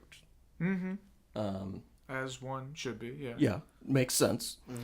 But then, so like this coach was, I guess, a really good coach, and a lot of the players and the parents liked him or whatever. Aren't they always? And the players on the team, the demographic makeup was all white kids except for 2 players. So somehow the sort of narrative got twisted around that if it weren't for the 2 black players on the team, the coach using the N-word in a text message wouldn't be an issue, and he'd still be the coach. Oh, jeez. Yeah. So, they just made that up. And then at one point, this was... But also, like, so you're basically outing yourself as believing that the use of the N-word is 100% okay as long as there's no person of color around to hear it. Yeah, so none of the white players would have any issue with it. So you're kind of indicting your Yeah, players. exactly. Yeah, exactly. As a bunch of little Klansmen, Yeah. No, you're kids. Yeah. These are children Yeah. in high school. Like the building we're sitting in right now. So there's a whole lot wrong with that, and obviously the basis is in the racism, but there's plenty more wrong with that. And there's plenty more to come. I'm waiting. So the other thing that happened, so the parents were obviously behind this, and in one of the games later in the season, the 2 black players were batting 1 and 2 in the order, which was different than what usually happened. Oh, no. Wait, later in the season? Like So after the guy was fired with the new coach? So they put them up top of the order as some type of what? As a sort of, I guess, stunt or something. And then, so like when the number 1 batter was in the batter's box and the number 2 batter was in on-deck circle, the rest of the team got up and left. Just walked away. They're just not going to play anymore. So they ditched their teammates Yes. in the middle of the game. Uh-huh. At the start of the game. Yes. Is what it sounds like. Uh-huh. And the coaches obviously were involved in this because they would have submitted the lineup card, and if this was out of the ordinary, then the odds of this just coincidentally being the first time that the coach decided to put them 1-2 and the kids deciding, let's walk out. Yeah. This is a coordinated stunt by everybody involved. Yes. Which is Everybody involved. The parents included, right? Because, again, the players are kids. So, that's the gist of the story. The rest of the team's season was canceled and that type of thing. You said this was 2 years ago? Yeah, I think it happened in 2022. So I'm interested to know, like, if the rest of that season was canceled, what happened after that? Like, the coaches who took over the team after the one was fired, what's happened to them? I mean, where did the coach who was fired, where did he land? Because if he was so popular as a coach, I'm sure somebody else in Florida was more than happy to bring him on. Somebody else in Florida. I mean, I that wasn't the part I thought was, I guess, the most relevant, right? Fair. It's not the most relevant. I'm curious about that as well. A whole bunch of people got fired over this, right? Like, all the way up the chain. Probably just plenty fired, of people who should have been fired. And what really sticks out to me is just how heartbreaking this is, right? One of the parents of one of the black players was, he just said, I thought we were past this. And, I think that this is the complete opposite of what sport is about, right? Like, we're all supposed to be teammates together. And it's not any of the kids' fault that the coach said something he shouldn't have said in a text message. So why is it being taken out on certain kids, just singling them out publicly when they didn't have anything to do with it? Like, this is just absurd. And the fact that I just learned about this, a few weeks ago. Yeah, this should have been national news. This should have been national news right away. But, there was an extensive investigation, and, Fort Myers, Florida is kind of far away from everything, but, we have the internet now. So, like, it's just really sad to me. Yeah. It's a 100% preventable situation. And it's yet another example of adults ruining games for kids, right? Like, what are y'all doing right now? Like it's just disgusting, and we as a society need to do better than that, certainly. So this article was by Howard Bryant on ESPN. It is quite long. As Howard Bryant articles tend to be. Yeah. Because they're usually worth it. Yeah, it's very thorough and in-depth, and I encourage everyone to check it out if you haven't. But, if you're one of those people who gets uncomfortable with acknowledging that racism exists in our current world, then this obviously isn't for you, but that's too bad. Yeah. So, I think that's it for our show. In terms of topics, unless I'm forgetting some, the Orioles and Blue Jays are tied at 2, and the Yankees are crushing. The Yankees are Twins right now. crushing the Twins. It's 8-2 in the 6th inning. Yeah, bottom 6, and the Pirates are beating the Dodgers 8-5 in the bottom of the 7th, and they got runners on first and second and 1 out. I'm still not convinced the Pirates are going to win this game. Right? I'm not They were either. up big, and it's just been They love blowing Paul slipping Skeens away. games. Yeah. The bullpen loves to blow those.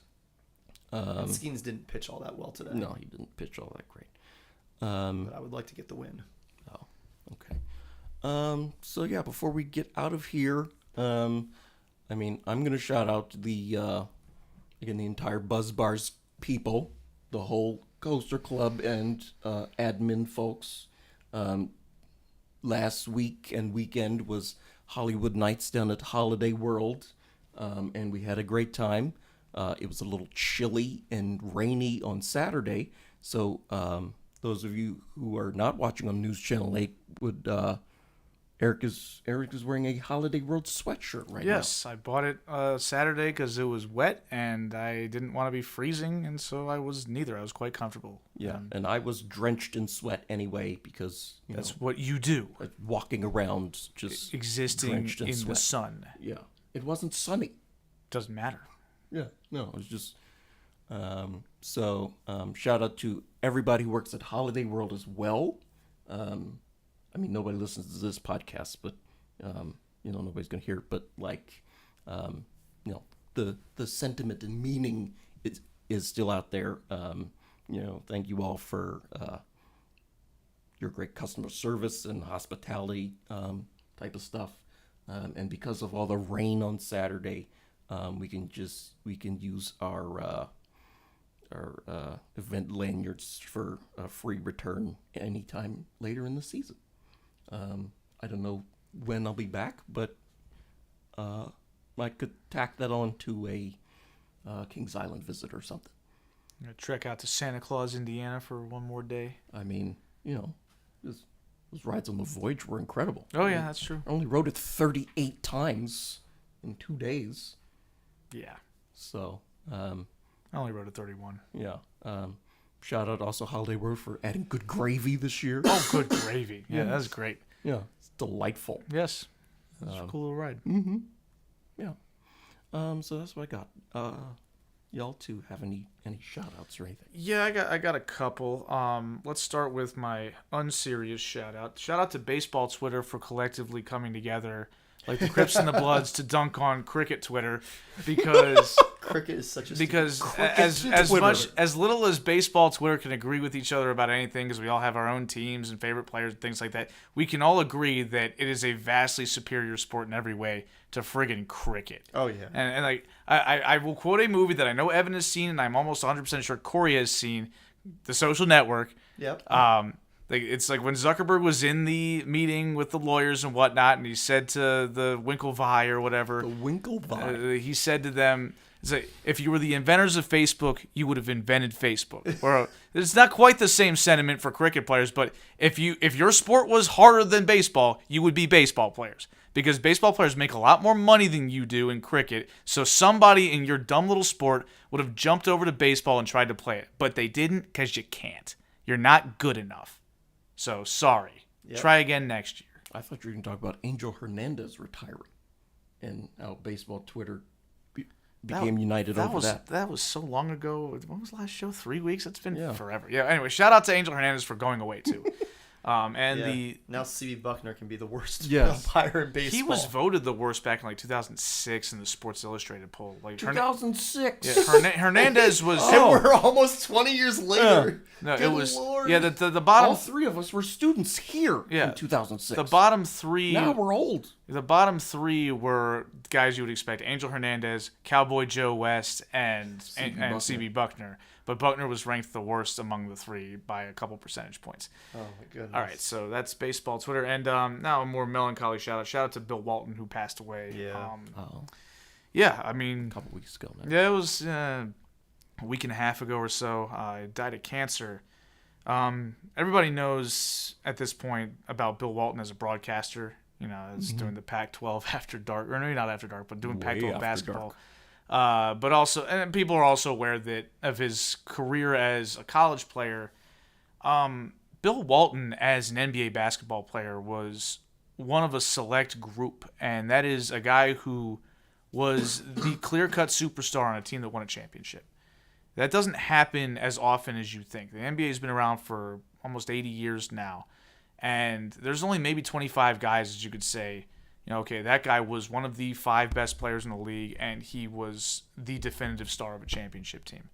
Like, Bill Walton was, at his best, maybe a top 15 peak in the sport. He had injuries, he had foot issues when, you know, he reached the 80s, and so his career didn't last long in the NBA. But when he was in his prime with the Portland Trailblazers, he was the dominant player in the NBA. Rightfully won the MVP in, I believe, 1978. And, you know, in addition to that, also became a valuable bench player on the 86 Celtics, which, you know, if you've listened to any Bill Simmons content ever, you've heard about the 86 Celtics every time. There's a great Onion article about how Bill Simmons compares his wife's lasagna to the 86 Celtics. Still not as good as remember 86 Celtics. So anyway, but Bill Walton was obviously also a tremendous college basketball player. Just fascinating the fact that I don't think it's disputable who the 2 best college players of all time are. It's Lou Alcindor, Kareem Abdul-Jabbar, and Bill Walton. 2 guys who And they both played for the same team. Like played for the same coach. Yeah, they consecutively for UCLA and for John Wooden. And, you know, Walton's just had such a larger-than-life career and life that, you know, normally when somebody in their 70s passes away, you're like, okay, that's young-ish, but it's not, like, surprising. But when somebody's still giving that much, it still feels like you lost somebody important. And, yeah, so shout out to him. And again, if you have any opportunity to watch any content of his, especially when he's calling baseball games, which is just the most outrageous thing ever. Dave Pash. Yeah, highly recommend you check those out too, because he was a treasure. Mm-hmm. He got freaked out by the Ferris wheel at the Santa Monica Pier one time. Oh. Like he didn't know what it was. Didn't know what it was. Yeah, and Dave Pash said, "That's a Ferris wheel, Bill." Oh. You know, he was like, "What is that big glowing thing there?" It's a Ferris wheel, right next to the West Coaster. Yes, the West Coaster. Shout out to Carrie Ann Moss, who most people know as Trinity from the Matrix series. Mm-hmm. Not even a trilogy anymore because they had a 4th movie now. Yeah. Which was actually pretty good. But anyway, she was in the premiere of The Acolyte yesterday, the new Star Wars show on Disney Plus, and I quite enjoyed the first 2 episodes. Big old WW for me, but you know, I'm glad you liked it. Never heard of any of this. Yeah, it was fun. So shout out to The Acolyte and several really good actors in there. The main guy from Squid Game is in there. The girl who played Rue in Hunger Games way back, she's in it. Yeah. Like Rue from Winnie the Pooh, just R-O-O? No, R-U-E. Oh, like the verb. Sure. Well, I rued when Rue died. in I Hunger did too. Games. That was very sad. But yeah, so shout out to that. Shout out to the class of 2024 graduations and everything. DeMatha's graduation is this Friday. And shout out to Cameron and Long, who we are going down to Greensboro for their wedding this week. Rashawn and I are going down for their wedding this week. So I'm excited for that. Cool. Mm-hmm. So yeah, unless there's any late breaking news, and I don't see any, that'll do it for this week's show. Thank you all so much for listening. I definitely have the sheet up right now to do the outro stuff. So if you made it this far into this podcast, go ahead and smash that subscribe button, so you'll be notified right away when we post a new episode. We will try not to have any more hiatuses, but in the summertime, schedules get weird and whatnot. Let's see. You can find this podcast wherever you listen to right now. In addition, it's on Apple Podcasts, Spotify, Google. Jason Hayward has 3 doubles tonight. He has 4 all season. Oh, What is going on? he just got a hustle double, Yeah. and looks Now like he's he's gonna going to come around to score. You can listen to it on Apple, Spotify, Google, and Amazon. We're not on your podcatcher of choice. Reach out to us, and we will try to fix that for you. You can reach us by email, thesportsballers@gmail.com. Follow us on Twitter @sportsballers18. Follow Corey on Twitter @CoreyPuff. Follow Eric on Twitter @Quagmire67. And follow me on Twitter @Evan_Ash13. You can like our Facebook page. You should like, comment, and subscribe on our YouTube channel right now. Do we have any YouTube comments or anything? No, nothing. So yeah, I believe that is it. So for Corey and Eric, I'm Evan. This has been the Sports Ballers Podcast. Thank you all so much for listening, and we'll talk to you next week.